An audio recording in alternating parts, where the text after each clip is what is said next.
हमारी संस्कृति, हमारे संस्कार सदा रहे हमारे साथ। भारत की पुरातन गाथाएं और महान संतों की वाणी। सब्सक्राइब करें तिलक कथाएं। मंजी, एक उपाय है। क्या? अगर हम असली की जगह अप्पा जी को नकली गहने थमा दें तो? देखो मंजी, मैं चांदी के गहने बनाकर उस पर सोने की परत लगा दूंगा। अप्पा जी तो क्या, किसी को भी पता नहीं चलेगा। और फिर अप्पा जी जो सोने के पैसे देंगे उससे हम साहूकार का कर्जा चुका देंगे। ये तो धोखा हुआ, विश्वासघात है ये। मैं जानता हूँ मंजी, लेकिन इस समय मेरे पास और कोई दूसरा रास्ता भी तो नहीं है। जो मूर्ख होते हैं वो झूठ का सहारा लेते हैं। मूर्ख, तुम फंसोगे।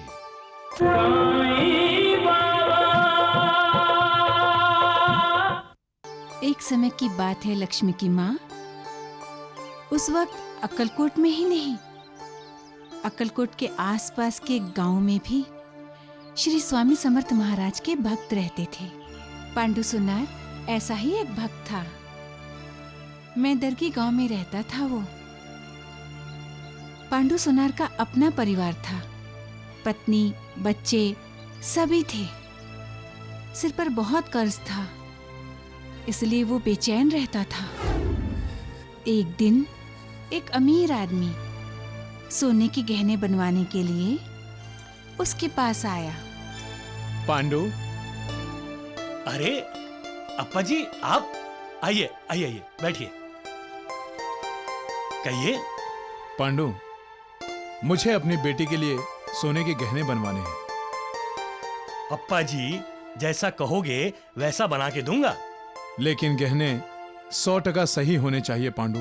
अप्पा जी, आपको इस पांडु सोनार और उसकी कारीगरी पर भरोसा है ना? भरोसा नहीं होता तो तुम्हारे पास क्यों आता?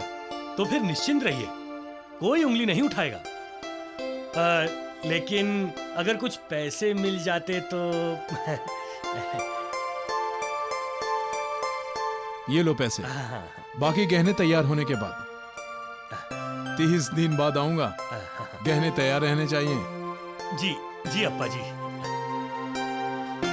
नमस्ते।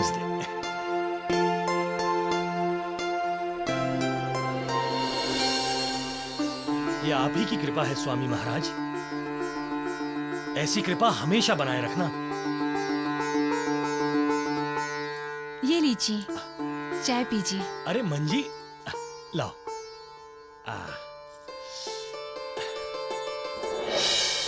अकबर, इतने सारे रुपए? हाँ मंजी, अप्पा जी की बेटी की शादी है। बहुत बड़ा काम मिला है, बहुत पैसे मिलेंगे।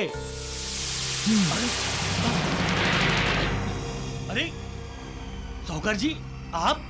हाँ, मैं साहूकार। बच्चों और बीवी के लिए सब लाओगे और साहूकार का कर्जा चुकाना भूल जाओगे, यही ना? मैंने इन रुपयों को अब तुम्हारे खाते में जमा कर दिया है पांडु। जब पैसे चाहिए तब रोते हो, गिड़गिड़ाते हो, लेकिन एक बार लेकर देने का नाम नहीं लेते।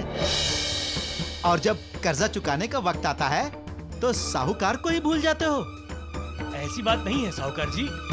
दरअसल मैं तुम्हारी राम कहानी सुनने नहीं आया हूं। 30 दिन के अंदर जितना बकाया बनता है सूद समेत लौटा देना, वरना 31वें दिन इस घर से बेघर कर दिए जाओगे।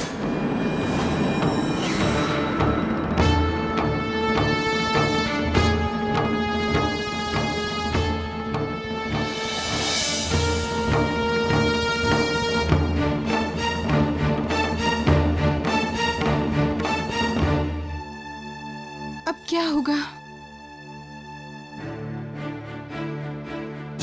मंजी, एक उपाय है। क्या? अगर हम असली की जगह अप्पा जी को नकली गहने थमा दें तो? देखो मंजी, मैं चांदी के गहने बनाकर उस पर सोने की परत लगा दूंगा। अप्पा जी तो क्या, किसी को भी पता नहीं चलेगा। और फिर अप्पा जी जो सोने के पैसे देंगे उससे हम साहूकार का कर्जा चुका देंगे। ये तो धोखा हुआ, विश्वासघात है ये। मैं जानता हूँ मंजी, लेकिन इस समय मेरे पास और कोई दूसरा रास्ता भी तो नहीं है। जो मूर्ख होते हैं वो झूठ का सहारा लेते हैं। मूर्ख, तुम फंसोगे, मुश्किल में पड़ोगे तुम। संभल जाओ, सत्य का साथ मत छोड़ो।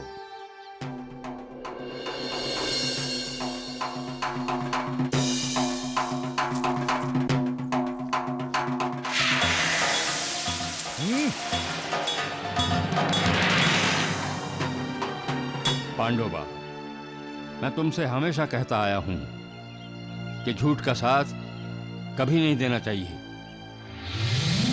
लेकिन पांडु को उनकी बातें समझ में नहीं आईं। वो तो यही सोचता रहा कि जल्द से जल्द सोने के गहने बनाकर अप्पा जी को लौटा देगा। तो क्या पांडु का भी झूठ पकड़ा गया? हाँ, जब तक वो सोने के गहने बनाकर लौटाता, उससे पहले उसका झूठ पकड़ में आ गया और उसे सजा हो गई। उन दिनों अकाल पड़ा हुआ था, इसीलिए जेल की सजा को टाल दिया जाता था और उसकी जगह पे दी जाती थी कोड़े मारने की सजा। पांडु सुनार को भी दी गई कोड़े मारने की सजा। पांडु सोनार, तुम पर अप्पा जी गोडबोले के साथ दगा करने का आरोप साबित हुआ है। तुम पर इन्हें असली सोने के गहने की जगह दागी सोने के गहने देने का आरोप है। लिहाजा तुम्हें 50 कोड़े लगाने की सजा मिली है। सरकार, सरकार मुझे माफ कर दीजिए, सरकार मुझे माफ कर दीजिए। मैं अपनी पत्नी और अपने बच्चे की कसम खाकर कहता हूँ सरकार, मैं ऐसी धोखेबाजी कभी नहीं करूँगा। सभी गुनहगार ऐसा ही बोलते हैं। मेरा पति गुनहगार नहीं है साहब। तुम्हारे पति का गुनाह साबित हो चुका है और इसे अपने गुनाह की सजा भुगतनी ही पड़ेगी।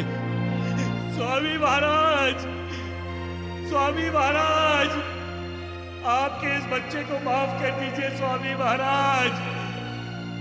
मेरी रक्षा कीजिए स्वामी महाराज, मेरी रक्षा कीजिए। पांडु को सजा दी जाए।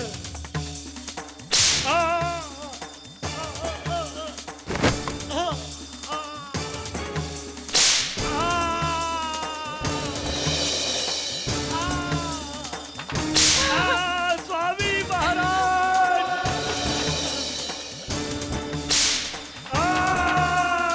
मुझे माफ कर दीजिए स्वामी महाराज, मुझे माफ कर दीजिए। स्वामी जी, अप्पा जी, हम पे मेहरबानी कीजिए, मेरे पति को बचा लीजिए, अपनी शिकायत वापस ले लीजिए, मेरे पति को बचा लीजिए।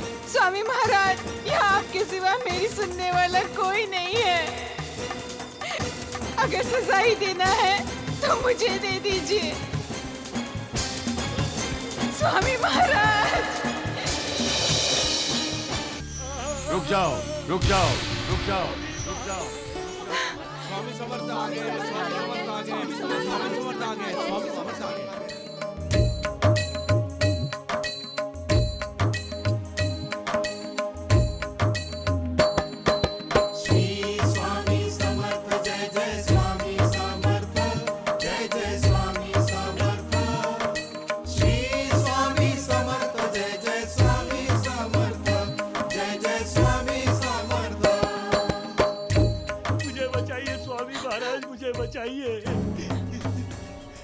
मैंने तुमसे कहा था ना कि झूठ का साथ मत दो, परंतु तुमने दिया।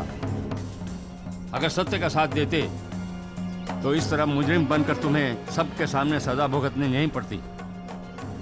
माफ कर दीजिए स्वामी, इन्हें माफ कर दीजिए। जो सत्य का साथ देता है उसकी नीयत कभी नहीं बिगड़ती है पांडु। मुझ पर कर्ज का बोझ था स्वामी महाराज। कर्ज का बोझ क्यों हुआ पांडु? क्यों हुआ तुम पर कर्ज का बोझ? क्योंकि तुम मेहनत करके रोटी कमाना नहीं चाहते थे, तुम आलसी बन गए थे और आलसी व्यक्ति की उन्नति कभी नहीं हो सकती। मैं आलस को त्याग दूंगा स्वामी महाराज, और मैं दिल लगाकर काम करूंगा। मंजी, पति की तरक्की और खुशहाली में जिस तरह का साथ पत्नी का होता है, वैसा ही साथ पति की बदहाली में भी होना चाहिए। क्या वो साथ तुमने अपने पति का दिया है? नहीं स्वामी, मुझसे भी गलती हुई है और इसकी सजा मैं भोग रही हूँ। अपनी आंखों से वो देख रही हूँ जो सपने में भी कभी नहीं सोचा था। आप इन्हें माफ कर दीजिए स्वामी, आप इन्हें माफ कर दीजिए। कितने कोड़े मारे हैं इसे? 5 स्वामी महाराज। काफी हुआ। जब इंसान को अपनी गलती का एहसास हो जाए तो सजा वहीं पूरी हो जाती है। इसे भी अपनी गलती का एहसास हो गया है। अब ये दोबारा कभी गलती नहीं करेगा। लेकिन स्वामी महाराज, कहा ना छोड़ दो इसे।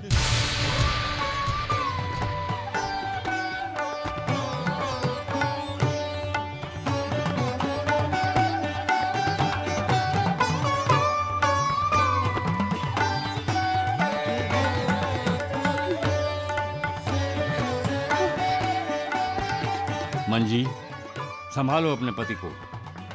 हर गुनाह की सजा होती है, जिसे आज या कल भुगतना ही पड़ता है। तुमने गुनाह किया है, उसी की तुम्हें सजा मिलेगी। आगे से ख्याल रखो कि तुम सत्य का साथ कभी नहीं छोड़ोगे, चाहे परिस्थिति कैसी भी क्यों ना हो। कभी नहीं छोड़ूंगा स्वामी महाराज, कभी नहीं छोड़ूंगा। चाहे मुझे कितना भी श्रम करना पड़े, मैं करूंगा स्वामी महाराज। चाहे मुझे कितने भी कष्ट उठाने पड़े, मैं उठाऊंगा स्वामी महाराज। लेकिन सच का साथ मैं कभी नहीं छोड़ूंगा स्वामी महाराज, मैं कभी नहीं छोड़ूंगा। मैं अप्पा जी को 100% खरे सोने के गहने बनाकर दूंगा, और कभी भी सच का साथ नहीं छोड़ूंगा स्वामी महाराज, कभी नहीं छोड़ूंगा। स्वामी समर्थ, जय जय स्वामी समर्थ, जय जय स्वामी समर्थ, श्री स्वामी समर्थ, जय जय स्वामी समर्थ। इस प्रकार श्री स्वामी समर्थ ने पांडु सोनार का उद्धार किया। ये सत्य ही है राधाबाई, भगवान को अपने भक्त की चिंता हमेशा लगी रहती है। और भक्त चाहे 7 समुंदर पार ही क्यों ना रहे, भगवान अपने भक्त की रक्षा करने के लिए दौड़े चले आते हैं। बाबा, लेकिन भक्त भगवान को परेशान करे ये भी तो सही नहीं है।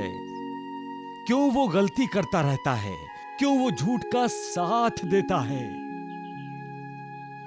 इसलिए कहता हूं, सच का साथ दो, सच की राह पर चलो और सच बोलो। इंसान की जिंदगी में मोह के कई क्षण आते हैं और वही क्षण इंसान की परीक्षा लेते हैं, जैसे पांडु सुनार की परीक्षा ली गई थी।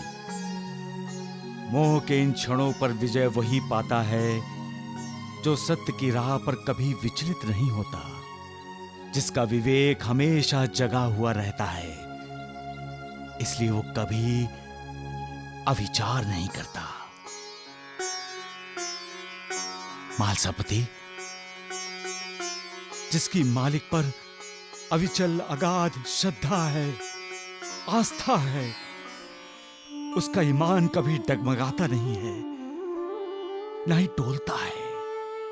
जिसका ईमान डोल जाता है वो झूठ का हाथ पकड़कर चलता है, और ऐसे लोग मुश्किल में फंस जाते हैं। इसलिए चलना है तो सच का हाथ पकड़कर चलो, क्योंकि वो हाथ मालिक का हाथ है। सच ही मालिक है, मालिक ही सच है। सबका मालिक एक।